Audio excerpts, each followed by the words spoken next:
প্রধানমন্ত্রীর উদ্যোগ নেওয়ায় পুলিশ দ্রুত তৎপর হয়ে কয়েক ঘন্টার মধ্যে সেই ছেলেকে উদ্ধার করেছে। এই জন্য এই সরকার সাধুবাদ পাওয়ার যোগ্য এবং আমরা তাদের সাধুবাদ জানাই। কিন্তু একই দিনে গতকাল আরেকটি ঘটনা ঘটেছে। এটা ঢাকায় যেরকম একটা ছেলে অপহরণের ঘটনা, আর বরিশালে পুরো জুডিশিয়ারিকে অপহরণের একটা প্রয়াস হয়েছে। ঠিক পিপি সাহেবের বক্তব্যেই বরিশালে ওইটা বেলেবল অফেন্স ছিল।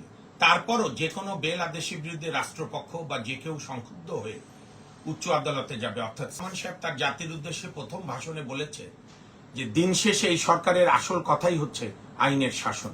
কিন্তু গতকাল বরিশালে আমাদেরই কিছু বিজ্ঞ আইনজীবী বন্ধুগণ, আমরা খুবই বন্ধুরা, তাদের যে টোন অ্যান্ড টেনার এবং যে বডি ল্যাঙ্গুয়েজ কোর্টকে দেখিয়েছে, এমনি বর্তমানে হাইকোর্ট ডিভিশনের বিচারপতিরা সহ কেউ মাইন্ড করে কিনা, বা মব স্টার বা মবের জনক ডক্টর ইউনূস তো মবকে একটি প্রতিষ্ঠানে পরিণত করেছিল।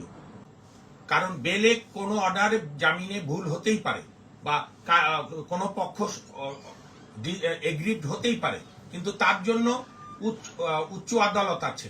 বরিশালে সেশন জজ ছিল, তার বিরুদ্ধে হলে হাইকোর্টে আসবে, হাইকোর্ট থেকে আপিল বিভাগে, কিন্তু রুল অফ ল থাকতে হবে। আর এইগুলো ঘটনা নিচের আদালত বাদ দেন, আমাদের হাইকোর্টের জজরা নার্ভাস হয়ে গেছে এবং স্বাধীনভাবে এখনো কাজ করছে না।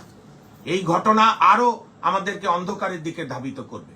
আমি বর্তমান সরকার এবং বর্তমান প্রধান বিচারপতি এবং বার কাউন্সিলের নেতৃবৃন্দকে অনুরোধ করব, এইটাকে গতকাল যেরকম মাননীয় প্রধানমন্ত্রী দ্রুত উদ্যোগ নিয়েছে অপহৃত ছেলেকে উদ্ধার করার জন্য, আমাদের এই সমস্ত প্রতিষ্ঠান উদ্যোগ গ্রহণ করুক অপহরণের হাত থেকে বিচার বিভাগকে বাঁচানোর জন্য।